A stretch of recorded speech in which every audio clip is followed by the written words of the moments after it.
따라 하실까요? 낙심한 자를 일으켜 세우시는 하나님의 격려. 낙심한 자를 일으켜 세우시는 하나님의 격려. 10번의 책망보다 한 번의 격려가 더 나을 때가 많습니다. 책망은 사람의 사기를 떨어뜨립니다. 그러나 격려는 용기를 북돋아 줍니다. 책망을 많이 받으면 자신감을 잃고 매사에 소극적이며 부정적인 사람이 되기 쉽습니다. 반면에 격려를 많이 받은 사람은 자신감을 갖고 매사에 적극적이며 긍정적인 태도를 보일 때가 얼마나 많은지 모릅니다. 오늘 본문 말씀은 성전 재건을 하다가 낙심한 사람들에 대한 이야기입니다. 그런데 이 낙심이 언제 찾아왔을까요? 이 낙심이 성전 재건 공사를 다시 시작했는데 초반에 왔을까요? 중반에 왔을까요? 마지막에 왔을까요? 축구 경기에서 우리 여자분들은 잘 모르겠지만 많은 사람들이 축구 경기에서 조심해야 될 때가 있는데 그때가 언제냐면 시작하고 5분, 끝나기 전에 5분, 이때를 조심해야 된다. 이때 골 먹으면 안 된다. 이때 정신 바짝 차려야 된다. 이때 잘못하면 경기를 망칠 수 있다라고 하는 그러한 이야기가 축구 경기장에 늘 넘쳐 흐릅니다. 지금 성전 재건 공사를 시작했는데 이들에게 뭐가 찾아왔느냐 하면 낙심이 찾아왔어요. 언제 찾아왔을까요? 제가 지금 말씀드렸잖아요. 언제 찾아온 거예요? 그러면 초반전에 시작하자마자 찾아온 거예요. 이게 악한 마귀의 공격이란 말이에요. 이때 이걸 넘어서야 한단 말이에요. 초반전에 찾아와가지고 막 우리를 뒤엉켜 놓는 거예요. 초반전에 찾아왔는지 안 찾아왔는지 한번 그 날짜를 살펴보자는 거예요. 먼저 이 학개서가 시작한 날짜가 언젠지를 한번 볼까요? 1장 1절 말씀 같이 한번 읽어볼까요? 시작. 다리오 왕 제2년 여섯째 달 곧 그 달 초하루에 여호와의 말씀이 선지자 학개로 말미암아 살네엘의 아들 유다 총독 스룹바벨과 여호사닥의 아들 대제사장 여호수아에게 임하니라. 이르시되 성전 공사를 하다가 몇 년 동안 중단되었느냐 하면 몇 년요? 16년 정도 중단이 됐단 말이에요. 그런데 학개 선지자가 드디어 짠 하고 나타난 게 1장 1절이에요. 다리오라고 하는 왕의 집권 2년 6월 그달 초하루 6월 1일에 드디어 학개 선지자가 짠 나타나고 이러고 있으면 안 된다. 성전을 뭐 해야 된다? 재건해야 된다. 말씀을 전하고 사람들의 마음을 감동시키고 설교를 하고 그래서 드디어 사람들의 마음이 모아져 가지고 성전 재건 공사를 시작합니다. 6월 1일 날 학개가 짠 나타나는데 성전 재건 공사를 언제 할까요? 자, 1장 15절 말씀. 오늘 본문 앞에 있는 15절입니다. 그리고 오늘 본문 말씀을 한번 1절을 한번 읽어볼까요? 시작. 그때는 다리오 왕 제2년 여섯째 달 24일이었더라. 일곱째 달 곧 그 달 21일에 여호와의 말씀이 선지자 학개에게 임하니라. 이르시되. 자, 1장 15절이 1장의 마지막인데 1장 14절 앞에 뭐라고 되어 있느냐 하면 14절 앞에 이렇게 되어 있습니다. 그들이 하나님의 전 공사를 뭐 하였으니 그랬습니다. 그럼 그 하였던 날짜, 설교를 듣고 감동을 먹은 건 6월 1일인데 그 감동을 먹고 마음이 동하고 준비를 했고 공사를 시작하기까지가 언제 얼마만큼 걸렸느냐 하면 6월 1일에 시작했는데 6월 24일에 공사를 드디어 시작했단 말이에요. 그럼 23일 정도 걸린 거예요.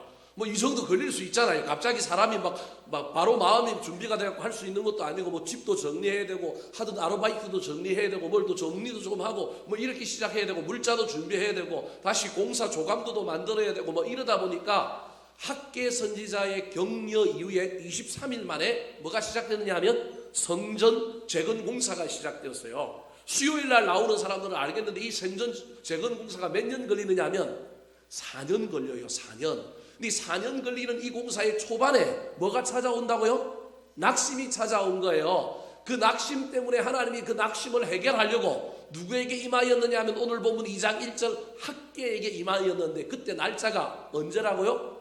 일곱째 달 그 달 21일 7월 21일인 거예요. 그러면 6월 24일 날 공사를 시작했는데 7월 21일이니 한 달 조금 못 되는 정확하게 따지면 한 27일, 28일 정도 만에 뭐가 찾아온 거예요?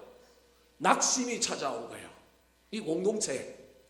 그렇게 감동을 얻고 그렇게 열망을 가지고 뭘 시작했는데 막 기가 꺾이고 막 이 낙심이 찾아오는 거예요.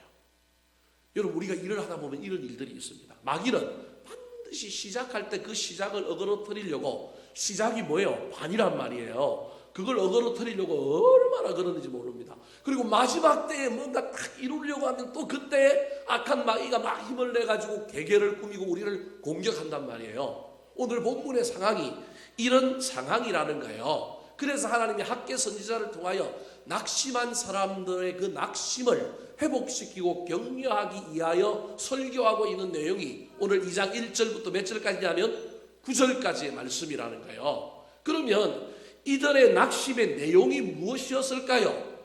그 내용을 하나님께서 학개라고 하는 선지자를 통하여 세 가지 질문을 통하여 낙심한 사람들이, 우리가 이것 때문에 낙심이 있습니다 말하지 않음에도 불구하고 하나님이 그 낙심한 사람들의 중심을 깨뜨려 보시고 그들에게 몇 가지 질문을 하느냐 하면 세 가지 질문하는 걸 통하여 그들이 지금 어떤 낙심에 처해 있는지를 보여줘요. 그게 몇 절이냐면 3절입니다.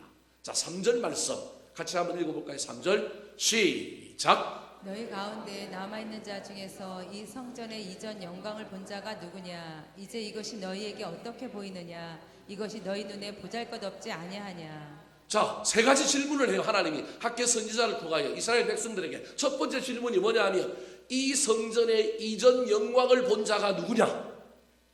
이 솔로몬 성전의 그 화려함을 본 사람이 누구냐? 물어보는 거예요. 낙심의 주체, 이 낙심을 가장 많이 퍼뜨리는 통로가 있었는데 그 통로가 누구냐면 이전 영광을 본 사람들, 다르게 이야기하면 오래 살았던 그룹들이 옛날 것과 오늘 걸 비교해보니 오늘 게 너무 뭐예요? 초라해. 그래서 막 지으면서도 아유, 이걸 우리가 지어야 돼. 아유, 너무 작아졌어. 너무 쪼그라졌어. 지금 현재 한국 교회의 모든 문제가 사실은 이제 이런 문제에 벌어지게 돼 있어요. 옛날에는 교회 지으면 막 됐잖아요. 사람들이 많이 몰려왔잖아요.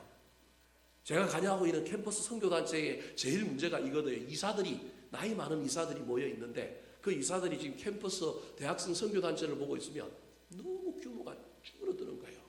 근데 이 사람들은 뭘 받느냐면 옛날에 한 학교에 100명, 50명 최소 30명 이상 모여서 한 학교에서 대학교에서 예배를 드렸는데 지금은 한 학교에 5명, 6명, 그래서 몇 개 학교가 모여서 뭘 해야 되느냐면 예배를 드려야 되는 거예요. 이 이사들이 간사들을 만나면 늘 간사들을 뭐 하느냐 하면 정죄하는 거예요. 혼내는 거예요. 우리 때는 뭐 했다는 거예요? 잘 모였다는 거예요. 왜 너네 때는 안 모이냐는 거예요. 그럼 간사들이 기가 죽어가지고 더더구나 마음이 막 콩알만해져가지고 막 이게 지금 막 이러고 있는 거예요. 제가 거기 이제 이사장을 하고 있는데 이 이사들과 이 간사들 사이에서 어떻게 하면 이들을 하야시키고 어떻게 하면 간사들을 격려하고 어떻게 하면 이사들을 잘 좀 마음을 바꾸게 만들까? 죄송한 이야기지만 나이 드신 사람들은 잘 안 바뀌어요. 그래서 지금 제가 쓰고 있는 방법은 젊은 사람들로 이사들을 다 바꾸는 거예요. 방법이 그거밖에 없어. 지금 현재로는 나이 드신 분들이 옛날 영광을 봤는데 지금은 안 되는 건 너무 작은 걸 보니까 이분들이 그냥 한숨 쉬면서 했던 말들, 그 말들이 퍼지기 시작하면서 그들로 말미암아 공동체, 그분들이 나쁜 마음을 품고 한 건 아닌데 그것이 공동체 전체에 퍼져버린 거예요. 아, 너무 초라하다, 너무 작다, 이거 갖고 되겠냐? 아, 여기 무슨 하나님이 임하겠어? 막 이런 낙심들이 찾아오기 시작한 거예요. 두 번째 질문이 하나님이 학개 선지자를 통하여 뭐라고 얘기하냐면 너희에게 어떻게 보이느냐? 이 질문이에요. 세 번째가 너희 눈에 보잘것 없지 아니하냐? 아무도 낙심한 사람들이 말 안 했어요. 사실은 말 안 했는데 얼굴에 뭐가 나타나냐면 표정들이 다 그려져 있고 일하는데 막 일이 느려지고 막 별로 안 하고 싶어하고 프라이드가 없고 뭘 성전을 재건하는데 막 열정이 넘치지 않는 모습들이 있는 거예요. 그걸 하나님이 보시고 학개 선지자를 통하여 그들의 낙심의 내용을 보여주는 거예요. 비교하니까 너무너무 초라하니까 하나님은 초라하냐 아니냐, 작으냐 크냐, 큰 것에만 하나님이 거하는 게 아니고, 저는 오늘 여러분을 보면서 제 마음이 얼마나 뜨거운지 몰라요. 오늘 우리 기도하면 다 들어주실 것 같아. 여러분, 제가 왜 이 생각을 하는지 아십니까 여러분? 제가 옛날에 고양시에서 제일 큰 교회에 있었는데 금요기도에 몇 명 모이느냐 하면 금요기도에 600명 모여요. 그 600명 모이는 데서 금요일날 설교 한번 해봐요. 제가 그 교회에서 있는 동안에는 금요기도에 몇 명 안 되는 돌아가면서 한 달에 주차별로 돌아가면서 설교하는데 목사님이 딱 4명만 딱 선택해갖고 금요일날 설교를 시켜요. 그 안에 드는 친구들은 그냥 프라이드가 있는 거예요. 제가 그 중에 한 명이었다니까요. 4명 딱 선발되는데 제가 한 명 들어가는 거예요. 그때 600명 정도 모여있는 그 금요기도에 딱 서면요, 여러분 얼마나 폼나는지 모릅니다. 그리고 거기에 사모하는 사람들이 왔기 때문에 기도 소리가요 막 여기저기서 막 올라오면서 앞에서 기도를 쫙쫙쫙 이끌고 나가면요 기도가 얼마나 깊어지고 얼마나 막 멋진지 모릅니다. 여러분 인도하는 저도 막 기쁘고요, 교인들도 막 기도 열심히 하고요. 근데 문제는 큰 교회는 사람들이 뭐 타고 왔어요? 버스 타고 왔단 말이에요. 그럼 또 뭐가 가야 돼요? 버스가 가야 돼. 그래서 기도 한참 하고 열 올리고 있는데 뭘 쳐요? 종을 땡땡땡 쳐요. 그러면 이제 뭐 하라는 소리예요? 버스 탈 사람은 나가라는 거예요. 이것도 우르르 또 다 나가요. 제가 지금 무슨 얘기하려고 하느냐 하면 6,000명 모였는데 10분의 1 몇 명 모인 거예요? 600명 모였다니까요. 우리는 주일날 200명 나오는데 지금 몇 명 모였어요? 여러분 숫자 안 세어볼 수 모르잖아요. 저도 세알려서 봤었잖아요. 애들 빼고 어른만 42명. 42명. 여러분 별로 프라이드가 없는 모양이에요. 나는 프라이드가 있다니까요. 나는 하나님 앞에 가가지고 하나님 내가 옛날에 6,000명 모이는 교회에서 600명 금요기도회에서 설교한 거 나 너무 자랑스러워 했는데 하나님 제가 바보였어요. 바보였다고. 지금 200명 모이는 교회에서 40몇 명이 나와서 예배를 드리는데 누가 뭘 더 기뻐할까요? 여러분들은 모르겠지만 지금 한 명 더 왔고 지금 43명 됐어요. 지금 누가 더 기뻐할까요? 나는 하나님 이걸 더 기뻐할까? 왜 갑자기 이렇게 많이 모이는지 모르겠지만 우리 보고 기도하라고 그러는구나. 이 기도 들어주시겠구나. 사람들은 자꾸 규모, 비교를 하다 보니까 그 마음에 너무 보잘것없어 보이는 거예요. 그래서 성전 건축 공사가 느려지고 기쁨도 없고 즐거움도 없고 신앙생활하는 게 즐거움도 없고 막 이런 것이 하나님 눈에 보인 거예요. 그래서 낙심했다고 말하지 않음에도 불구하고 하나님이 저거 그대로 두면 안 되겠다. 그래서 학계 선지자를 통하여 지금 그들에게 나아갔고 이 낙심의 정체를 바로 파악하고 난 다음에 그들을 격려함으로 말미암아 낙심을 몰아내고 그들을 통하여 이 성전 재건 공사를 다시금 밀고 나가는 거예요. 성전 재건하는 것만 목적이 아니라 그 성전 재건을 하고 나아간 그 사람들의 영적인 재건, 영적인 부흥이 필요하기 때문에 사람이 낙심하든 말든 건물만 지으면 돼. 사람이 낙심하든 말든 교회 일만 되면 돼. 이게 아니라 성전도 지으면서 그것을 함께하고 있는 사람들도 함께 지어져 가기를 누가 원하시느냐 하면 하나님이 원하시는 거예요. 오늘 이 금요일날 나온 여러분들도 오늘 이 말씀을 듣고 혹시 무너진 마음이 있고 혹시 우리 가운데 연약함이 있고 그렇다면 하나님의 이 격려의 메시지를 잘 마음에 새겨서 여러분들이 회복되었으면 좋겠습니다. 그래서 여러분이 다시금 지어져 갔으면 좋겠습니다. 어떤 어려움과 어떤 고난이 있다 할지라도 그 어려움과 고난을 이기고 나아가는 하나님의 그 위로와 격려를 받는 저와 여러분 되시기를 예수님의 이름으로 축원합니다. 자, 그렇다면 오늘 본문에 낙심한 이스라엘 백성들을 향하여 하나님께서 격려하고 위로하고 있는 방법, 그 위로의 내용이 무엇일까요? 첫 번째 위로입니다. 따라 하시겠습니다. 스스로 굳세게 하라. 스스로 굳세게 하라. 잘 들으시기 바랍니다. 한 번 더 따라 합시다. 스스로 굳세게 하라. 스스로 굳세게 하라. 하나님께서 내린 처방, 첫 번째 처방. 힘들지. 내가 널 복을 줄게. 내가 너를 위로한다. 이러지 않고 하나님이 첫 번째 처방이 뭐라고요? 스스로 뭐하라고요? 굳세게 하라는 거예요. 이게 쉬운 일이 아니에요. 지금 내가 낙심했는데 낙심한 사람이 나를 어떻게 스스로 굳세게 하겠어요? 쉬운 일이 아닌데 지금 하나님께서 학계 선지자를 통하여 낙심한 이스라엘 백성들에게 첫 번째 내린 처방이 뭐라고요? 스스로 굳세게 하라는 거예요. 4절 말씀 같이 한번 읽어볼까요? 4절. 자, 4절 말씀입니다.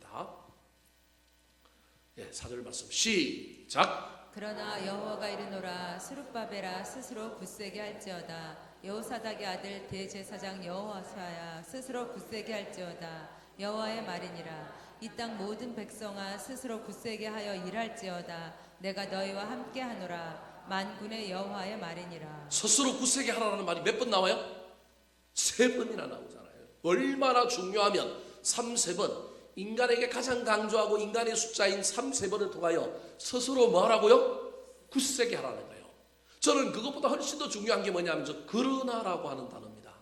너희들이 옛날 것과 비교해보니 너무 부족하고 지금 내 처지가 너무 볼품이 없고 다른 사람하고 비교해보니까 내가 지금 너무 그렇고 막 자존심이 상하고 막 너무 내 마음에 힘이 들지만 그러나 그 상황과 환경을 넘어서 지도자인 스룹바벨아, 제사장인 요사닥의 아들 여호수아야, 그리고 성전 공사를 하던 모든 백성들아 너희들이 스스로 뭐 하라고요?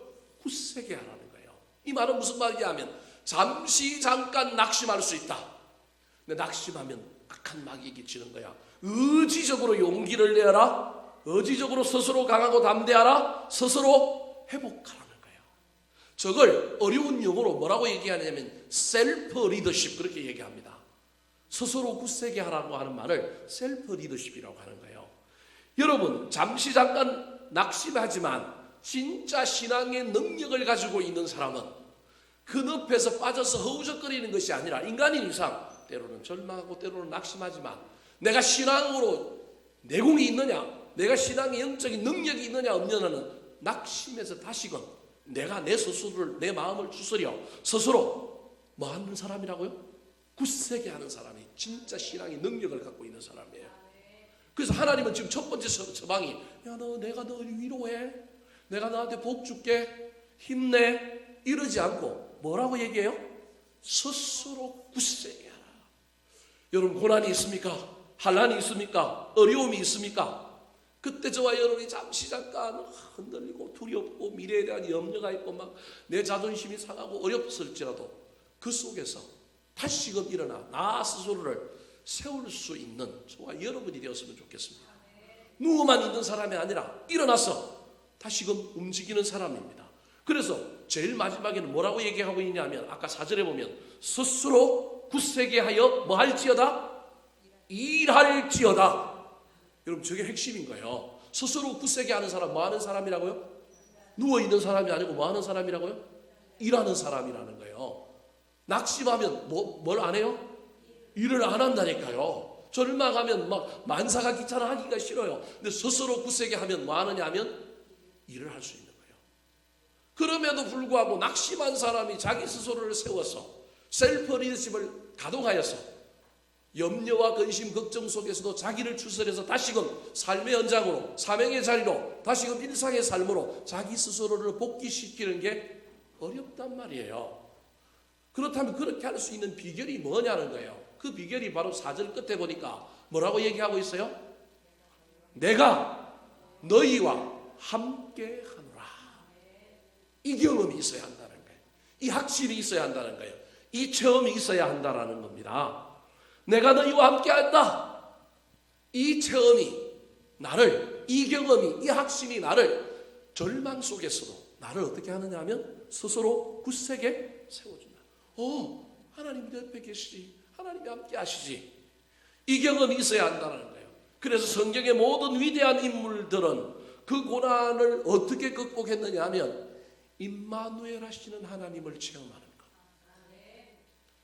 뭐 구약 성경에 늘 제가 예를 들면 요셉 예를 드는데요. 요셉도 마찬가지죠. 종으로 팔려가도 요셉의 이야기 속에 늘 달려있는 이야기가 여호와께서 요셉과 뭐 하시더라? 함께 하시더라. 여러분 그건 하나님이 내가 함께 한다고 얘기해서 되는 일이 아니라 누가 느끼는 거예요? 요셉이 느끼는 거라니까. 저와 여러분이 느껴야 한다니까.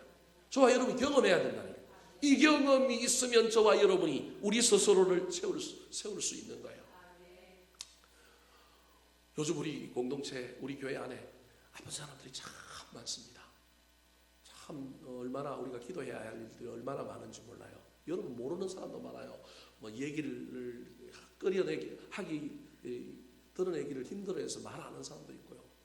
저는 뭐 하여튼 뭐 다 아니까 그 사람들 볼 때마다 막 새벽마다 또는 뭐 얼마나 뭐 기도를 많이 하는지 모릅니다. 기도해놓고 뭐 전화해갖고 어떻게 됐습니까 물어보고 싶은데 내 기도가 능력이 없으면 어떡하나, 안 됐으면 어떡하나 물어보지도 못하고. 엊그전에 길에 가다가 권사님 한 분 만났는데 권사님 저를 보고 너무 막 무안해하는 거예요. 그래서 제가 등을 토닥거리면서 권사님 그래도 기도하고 있으니 힘내십시오 그랬더니 눈물을 피 흘리고 가더라고. 막 허리가 막 아파갖고 막 다리 아프니까 자기 허리도 너무 아파서 그런다고 막 그러면서 가길래 길에서 제가 잠깐 붙잡고 기도해 준 적이 있어요. 얼마나 우리 인생 가운데 지금 어려운 일들이 많은지 모릅니다. 그럴 때마다 나 스스로를 굳세게 세운다는 것 정말로 어렵습니다. 이때 하나님이 내 옆에 계시구나, 하나님이 살아계시구나, 하나님이 내 편이구나, 하나님 나를 지켜주실 거다, 지금 당장은 보이지 않지만 인도해 주실 것이다, 이 경험이 없으면 어렵습니다. 제 이야기를 하면요, 뭐 우리 집 사람이 치료를 받고 뭐 이런 와중에 여러분 보시기에는 뭐 아무것도 아닌 것 같고 뭐 우리가 그냥 지나가고 있으니까, 그리고 목사니까 뭐 사모니까 그냥 지나가는 것 같지만 우리 안에는 두려움이 없을까요? 얼마나 많은 두려움이 있는지 모릅니다. 어떻게 될까 막 고민들이 있습니다. 그래서 이번에도 이제 잘 돼갖고 이번에도 이제 산부인과를 또 딱 갔는데 산부인과에서 또 뭐라고 얘기하냐면 물혹이도 하나 발견됐다는 거예요. 이 약을 먹으면 이게 유방암이 반드시 또 자궁하고 연결이 되어 있어서 또 어려움이 생긴단 말이에요. 그럼 물혹이 또 발견됐다는 거예요. 3개월 동안 지켜보고 안 없어지면 또 자궁을 드러내야 된대요. 나는 뭐 청청병력 가는데 우리 집 사람이 한참 지나다가 저한테 뭐라고 얘기하느냐면 어차피 이 약 먹으면 자궁에 문제가 생겨서 뭐 한다고요? 어차피 수술해야 될 건데 이 약 수술하는 거 빨리 한번 뭐 어때? 이런 이야기를 하는데 막 제가 믿음이 없다라는 걸 막 느끼는 거예요. 나는 막 불안하고 염려가 되고 막 걱정이 되고 물어보고 싶은데 못 물어봤어요. 뭘 물어봐야 되냐면 물혹 이야기만 하는 게 아니라 그 검사를 했으니까 혹시 또 자궁에 암이 있을 수도 있잖아요. 물어봐야 되는데 못 물어보겠는 거예요. 저는 겁이 나서. 근데 제 아내가 씩 웃으면서 그래도 뭐는 없대요? 암은 없대 자궁에.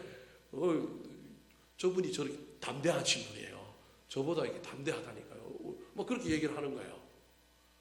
얼마나 제가 그때 초라해지는지 믿음이 내가 참 부족하구나 그런 생각을 참 많이 하게 되었습니다. 하나님이 우리 가정에 이런 일을 통하여 성도들의 아픔을 이해하고 또 그들을 위하여 또 열심히 기도하라고 또 이런 일들을 경험하게 해주시는구나 다시금 붙들고 그래 내가 무너지면 안 되지, 우리가 더 든든히 서야지, 우리가 이럴수록 더 많은 사람들을 위하여 기도하고 또 그래 나가야지 그런 생각을 많이 하게 되었습니다.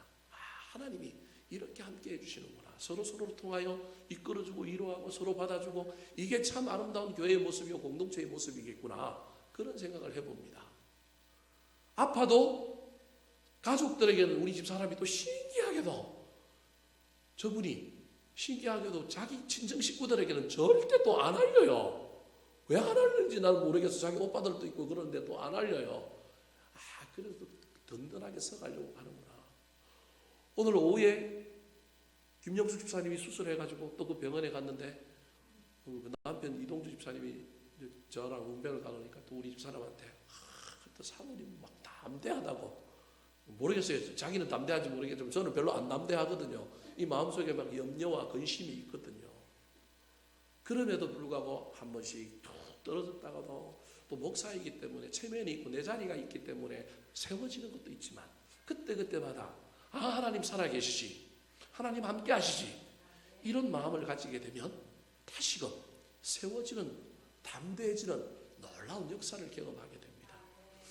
여러분 수많은 낙심거리들이 있을 겁니다. 자녀들이 낙심거리가 되기도 하고요, 재물이 낙심거리가 되기도 하고요, 건강이 낙심거리가 되기도 하고요, 때로는 부부 사이의 관계의 어려움 때문에, 때로는 어떤 교회 안에 다른 사람들과의 관계의 문제 때문에 얼마나 많은 낙심들이 생기겠습니까? 교회 오고 싶지도 않고요, 때로는 일하고 싶지도 않고요, 뭘 안 하고 싶을 때가 얼마나 많습니까? 그때 저와 여러분이 스스로 굳세게 하는 이 능력이 우리 가운데 나타나야 합니다. 그래야 하나님 우리를 통하여 일할 수 있는 거예요. 내가 스스로 굳세어지지 않는데 무슨 암을 치료하고, 내가 스스로 굳세어지지 않는데 무슨 재물의 문제가 해결되고, 내가 스스로 굳세어지지 않는데 무슨 아들의 문제가 해결되겠어요?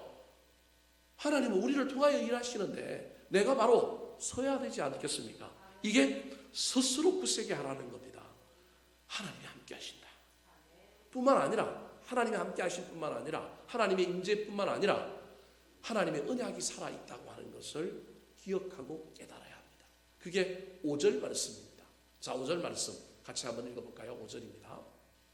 시작. 너희가 애굽에서 나올 때에 내가 너희와 언약한 말과 나의 영이 계속하여 너희 가운데 머물러 있나니 너희는 두려워하지 말지어다. 너희는 두려워 말지어다. 계속하여, 잠깐이 아니라 하나님은 계속하여 너희 가운데 뭐하여 있다고요? 머물러 있나니. 하나님의 부재를 경험하다가도 하나님이 계셨구나, 이 경험이 저와 여러분에게 가득했으면 좋겠습니다. 그래서 우리가 고난 가운데 있고 환난 가운데 있고 문제 가운데 있고 사방에 웃겨쌈을 당하고 뭐 여러 가지 어려움이 있다 할지라도 그 속에서 저와 여러분이 나를 굳세게 바로 세울 때 그 일을 통하여 하나님이 역사하시고 하나님이 은혜를 베풀어 주시는 놀라운 일들이 일어나게 되기를 우리 구주 예수 그리스도의 이름으로 축원합니다. 두 번째로 낙심한 자를 이렇게 세우시는 하나님의 격려는 무엇일까요? 따라 하시겠습니다. 나중 영광이 이전 영광보다 크리라.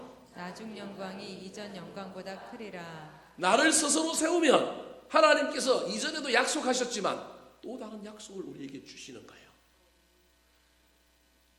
이스라엘 백성들에게 성전 재건을 하는데 그들이 지금 짓는 성전이 너무 볼품이 없어, 너무 작아, 자존심도 상하고 막 여기 하나님 임재도 없을 것 같고 막 신도 안 나고. 근데 하나님 뭐라고 얘기하시느냐면 스스로 굳세게 세운 사람에게 야, 솔로몬 성전 크다고 그게 영광이 있냐? 작은 우리 덕양중앙교회에도 이전 영광보다 더 큰 일이 일어날 수 있다. 이게 하나님의 약속이에요. 9절 말씀 같이 한번 읽어볼까요? 9절 시작. 이 성전의 나중 영광이 이전 영광보다 크리라. 만군의 여호와의 말이니라.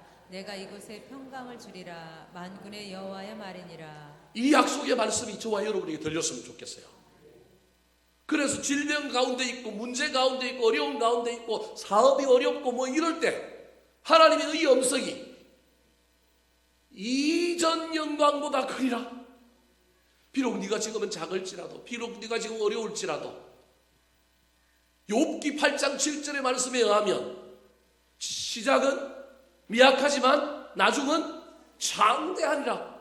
빌립보서 4장 13절의 말씀에 의하면 합력하여 선을 이루리라. 이런 음성이 들려와야 되지 않겠습니까? 이게 하나님의 위로라니까요. 하나님의 위로. 우리를 스스로 굳세게 세울 때 하나님께서 지금 현재를 뛰어넘어서 합력하여 선을 이루는 놀라운 역사가 나타날 거라는 거예요. 그런데 이런 일이 일어나기 위해서는 전제 조건이 있어요. 그 전제 조건이 뭘까요?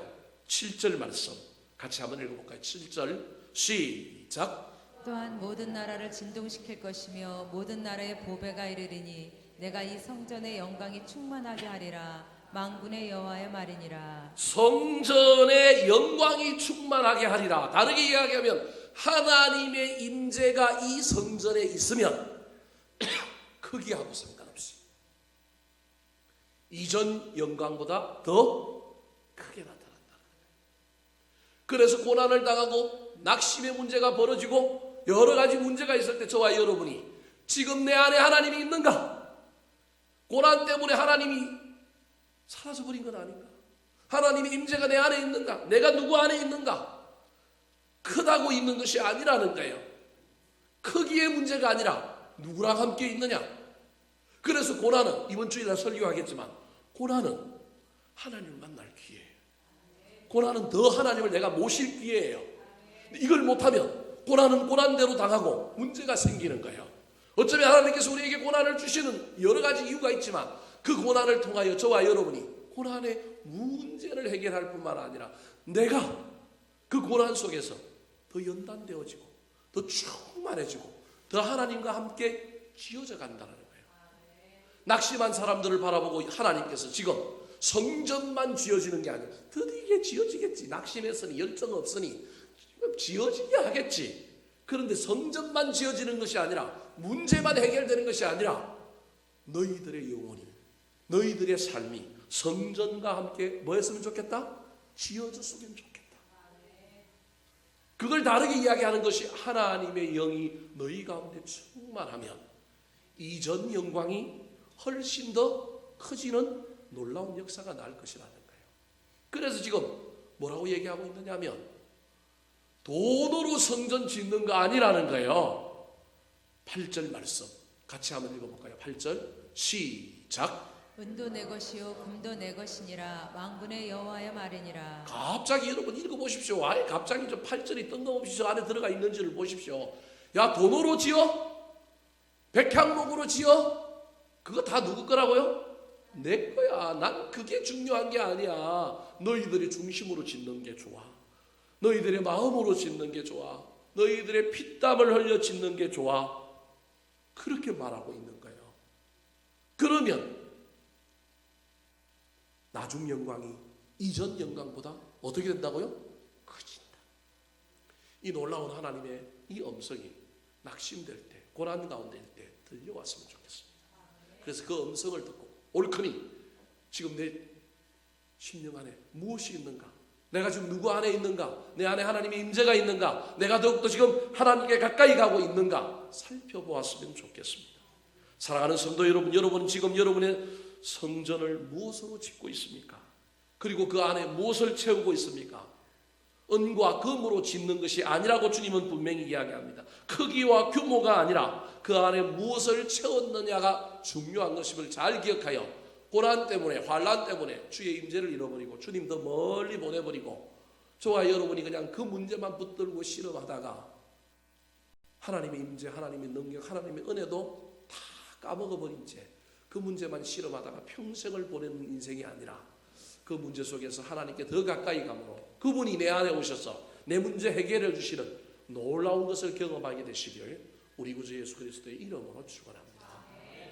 마지막으로 낙심한 자를 이렇게 세우시는 하나님의 격려는 무엇일까요? 첫 번째로 우리를 향하여 스스로 말아 굳세게 해라. 하나님의 임재, 하나님 함께 하신다는 걸 깨닫고 경험하고 너희 스스로를 세워라. 그러면 약속의 말씀 뭐라고요? 나중 영광이 이전 영광보다 크리라.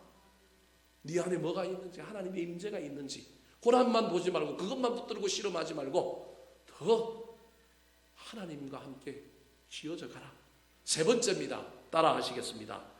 이곳에 평강을 주리라. 이곳에 평강을 주리라. 9절 말씀 다시 한번 읽어볼까요? 시작. 이 성전의 나중 영광이 이전 영광보다 크리라. 만군의 여호와의 말이니라. 내가 이곳에 평강을 주리라. 만군의 여호와의 말이니라. 스스로 굳세게 세우고 나중 영광이 이전 영광보다 클 것을 기대함으로 내가 하나님께 더 가까이 가서 하나님의 임재를 내 안에 가득 채우고 문제만 보고 고난만 보고 막 그것만 보고 씨름하는 것이 아니라 하나님을 더 사모하는 마음으로 내 안에 가득 채울 때 하나님이 나한테 뭘 먼저 준다고요? 평강을 먼저 줍니다.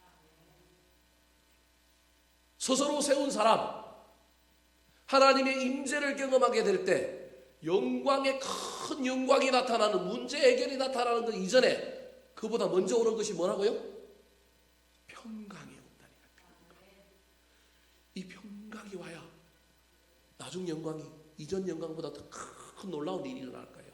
이 평강이 왔다라고 하는 의미가 뭐냐면 하나님의 임재가 나한테 있다라는 거예요. 그래서 저기 뭐라고 하냐면 이곳에 뭘 준다고요? 평강을 준. 이곳이 어디예요? 성전이잖아요. 재건된 성전. 예배할 때, 기도할 때, 찬양할 때 이곳에 뭘 준다고요? 평강을 주는 거예요. 그때 받은 평강, 그 예배할 때 받은 평강 가지고 삶의 연장에서 그 평강을 이어가는 거예요. 자녀의 문제도 해결하고 질병의 문제도 해결하고 물질의 문제도 해결하는 놀라운 역사가 나타나서 궁극적으로 나중 영광이 이전 영광보다 더 커지는 놀라운 역사가 일어나는 거예요. 그래서 지금 저와 여러분이 하나님께 예배하고 하나님께 기도하는 가운데 우리 하나님 주시는 평강이 넘쳐야 돼요. 두려움은 사라지고 평강이 넘쳐야 돼요. 주님 앞에 평강을 달라고 구하시기 바랍니다. 두려움은 몰아내게 해달라고 구하시기 바랍니다. 그 평강이 특별히 예배 중에 하나님이 주시는 그 평강이 내 삶의 모든 문제를 밀어내고 해결해주는 놀라운 역사로 이어진다는 사실을 경험하여 저와 여러분의 삶에 하나님이 주시는 평강으로 말미암아 나중 영광이 이전 영광보다 더 커지는 약속의 말씀이 이루어지는 것을 경험하는 저와 여러분이 남은 생애가 되시기를 우리 구주 예수 그리스도의 이름으로 축원합니다. 한번 따라 하실까요? 낙심한 자를 일으켜 세우시는 하나님의 격려, 낙심한 자를 일으켜 세우시는 하나님의 격려, 스스로 굳세게 하라. 스스로 굳세게 하라. 나중 영광이 이전 영광보다 크리라. 나중 영광이 이전 영광보다 크리라. 이곳에 평강을 주리라. 이곳에 평강을 주리라. 이 시간 우리 들은 말씀 붙들고